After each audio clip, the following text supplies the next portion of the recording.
Today, we are going to tell you about the 4 biggest mistakes that sellers are making that are costing them thousands of dollars. We are Kat and Kristen of the West Collection by eXp Realty, and we are here with our guest, Jeremy West of Prime Mortgage. Hey there. How's it going?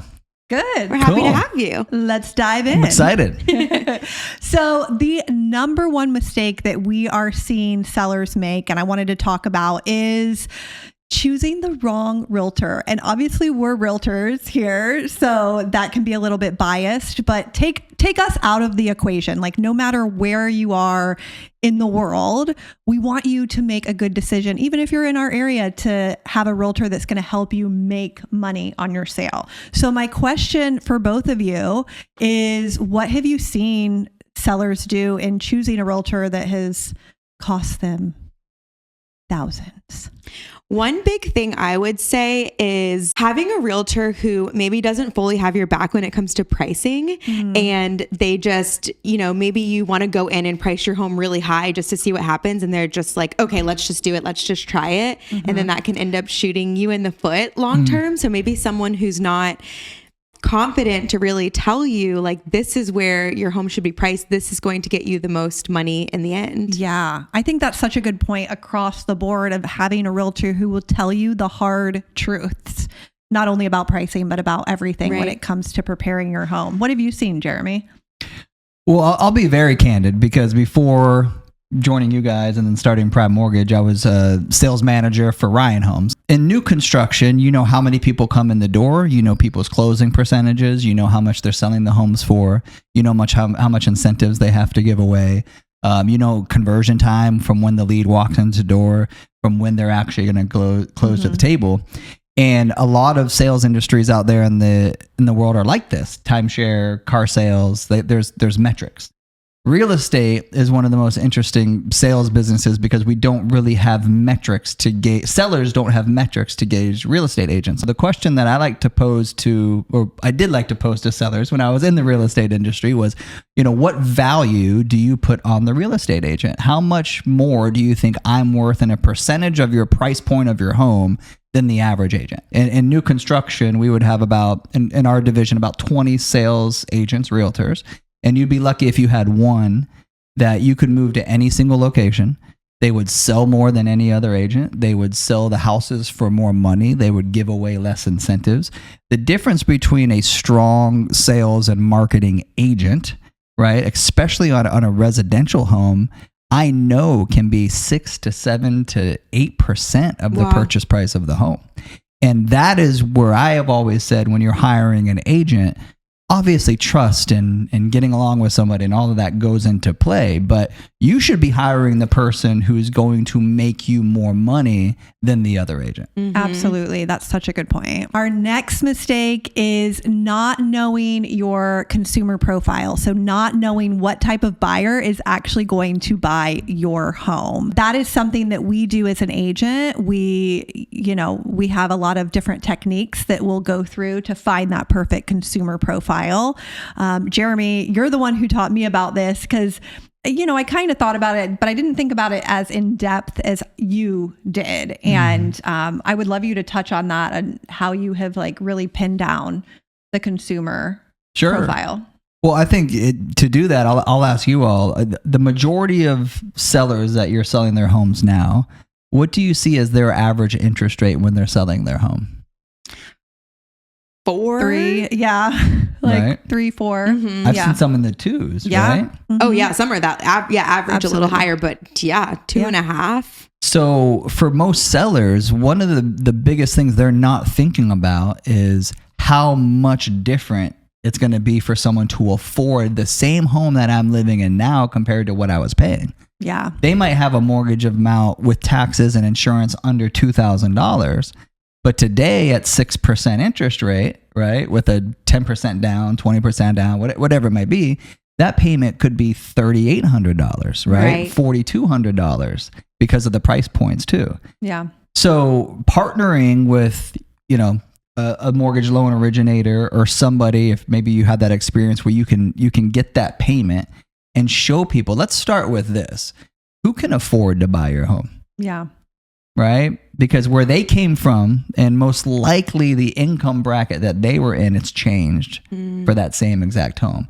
And as you guys selling homes, you know who you're going to target and how you're going to create your listing video in your market. You have to change the wordage and change where you promote it and change what groups you promote the videos to. You know, and it also depends on what type of home you're selling. So if you're selling a townhome that has, you know, mostly families that are living in the community compared to maybe a different townhome community in a different area town where it's all renters. We are over in Oviedo, which is really close to UCF. So there's a lot of students that rent. Depending on what community you're in, you need to know that going in, what type of investor might be purchasing that home. Because I think a lot of sellers say, oh, an investor is going to buy my home, or a first-time homeowner is going to buy my home, but they don't know exactly what that means, what type of investor that could mean, what type of first-time home buyer that could mean. So when your agent knows that, they can speak to that audience. And that's something that we do through our video content, through our marketing strategy. You know, even when we send out mailers and postcards, we're speaking to that ideal client. So as a seller, you want to know who that is, or maybe the question that you ask your agent is, do you know who my ideal buyer would be? Yeah. Right. Kristen, and you're in Lake Mary, Sanford area.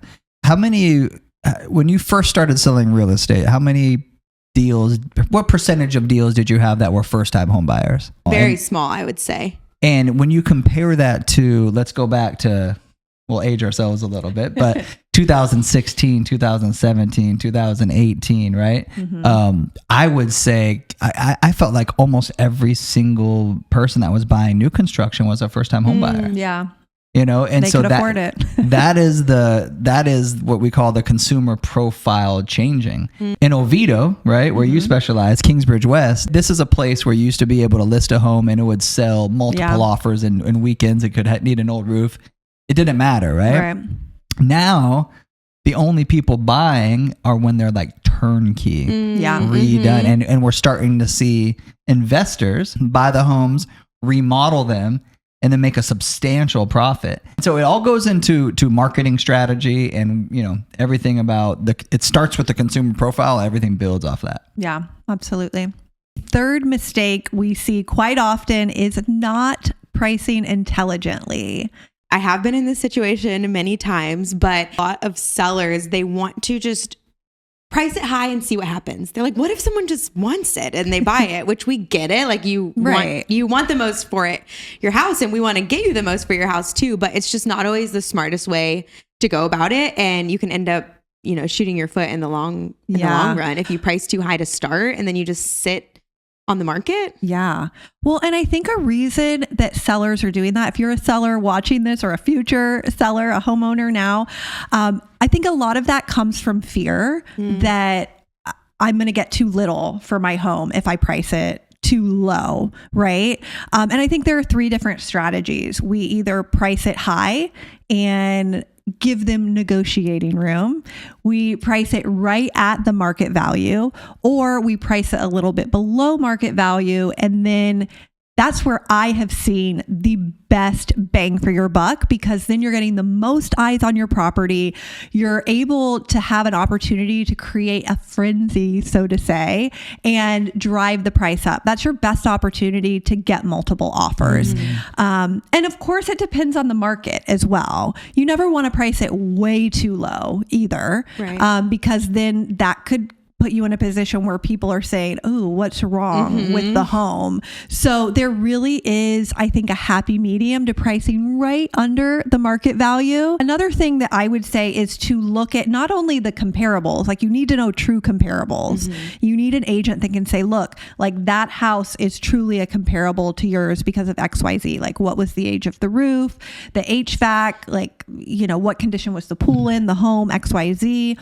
And then if there are properties that are already listed in your exact neighborhood, I think that you have to really be cognizant of that so that you're not pricing above that. Like you're in competition with that Yes. other property. I've had right? scenarios where we did price a little higher than other ones in the neighborhood, which I do feel that the house I was selling would have been valued higher than those, but people would call and they'd ask, why is this house X amount more? It's just down the street. Yeah. So you are going to get those questions. I think at the end of the day, we want to get the most eyes on your property because that's what creates the emotion for a buyer to actually put in an offer. Right. Like they could look at it and be like, oh, that looks pretty. I'll wait and see if they come down on the price. I've seen that happen too.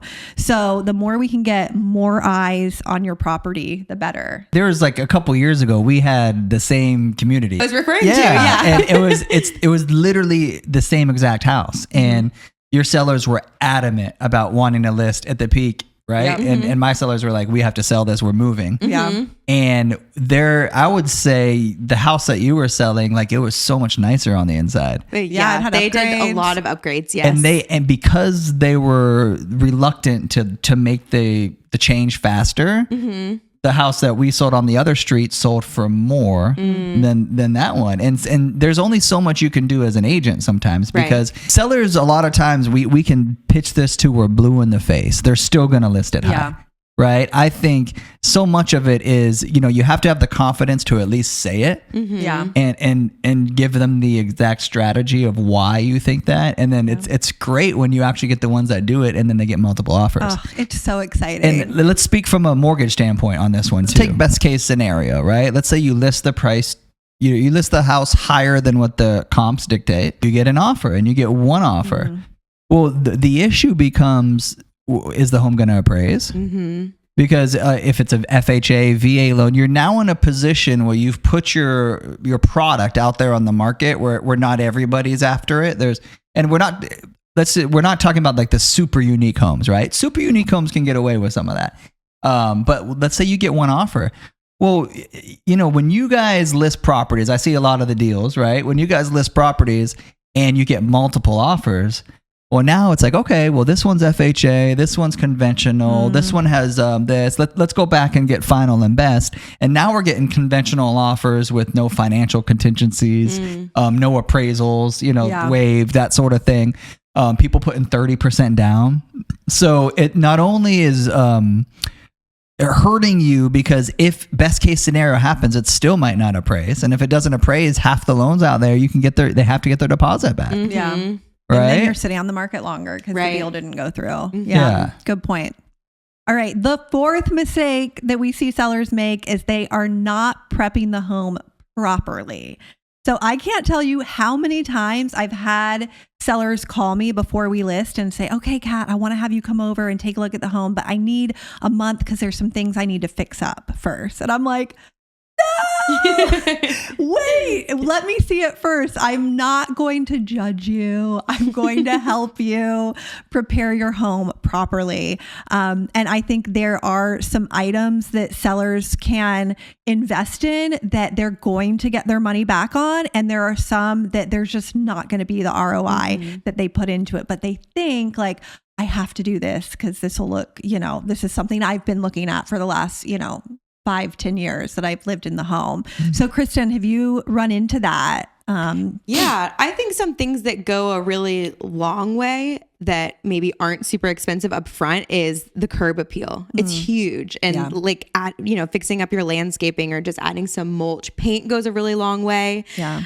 Really just like tidying up. Like we were, talking about getting the scuffs off of front doors. Like it's little things that you might not even notice because you're just used to walking into your house every day. Yeah. But a buyer walking up for the first time, they're going to hone in on those little things. So I like to suggest to sellers to walk through their house like as if they're at a showing and they're a buyer taking in all the little things and look for little areas they could just like clean it up. Yeah. Well, and I think that's such a good point with like the curb appeal. I've had people say to me, okay, I'm going to get all these plants and I'm going to get a rock bed to put in here to make it look nicer. I'm like, no, like let's just get some mulch. Right. It'll cost you a fraction of the price and it will, you just need to zhuzh it up a little bit, right? It goes a long way. Yeah, it really does. So there are things, if you have a well-seasoned realtor on your side, they can help you navigate what are those items to pay for. I love a freshly painted front door. I think that's super inexpensive to get done, as well as, the handle, because they're going to be, there's like an emotion that comes across. They say in marketing that 80% of the buyer is a female. So even if there's a husband and wife, the female is driving that emotional side, right? We're more emotional beings. They're driving that emotional side of the purchase of, oh, how does it look? How does it make me feel? So a fresh door handle makes me feel like, ooh, I just like touched that with my hand. I feel excited about what I'm about to walk into. I will say, and I don't know if you experienced this, but I don't think buyers, for me personally, are ever as excited about a resale house than a model home. I mean, buyers walking into, they're like, so I always tell my sellers, like, make your house look as much like a model home as you can. Yeah. I don't know if that's, you would not say 100%. That's good. Oh, you agree? Okay. Oh, 100%. I agree. She knows I get frustrated with the prep because she'll get the doormat and here's what I get frustrated with is we have to keep all this stuff in my garage. And I'm like, oh, just get rid of it. Sweet home format. It's getting in their head. Like, they're like, oh, it's my home sweet home. But it's so worth it. It's so worth it. Well, and then one other thing I wanted to touch on, like a big item that I do think, we have talked about this multiple times, that is worth it, is if you have a roof in Florida that is 15 years or older, that buyer is going to have to replace the roof. So it's not a fun renovation to take on, but it is necessary to get your money back in your pocket. And from the mortgage side of things, we're going to get appraisals back, right? Appraisals, wood rot stuff when you're doing FHA loans, VA loans. You have to. This is why you need, starting with that one, a good realtor who's going to prep you for that, because if you don't do it now, you're going to have to do it later. Yeah. And now you could be in an area of town where everybody knows you're going to get a conventional offer, or so it'll be different for everyone. But you have to fix the stuff that you have to. Don't spend $30,000 on the kitchen when you need a $40,000 roof. Yeah, right. I love it. Thanks for joining us today. We are Kat, Kristen, and Jeremy of the West Collection and Prime Mortgage. Hit that subscribe button to stay in the know about all things Central Florida real estate.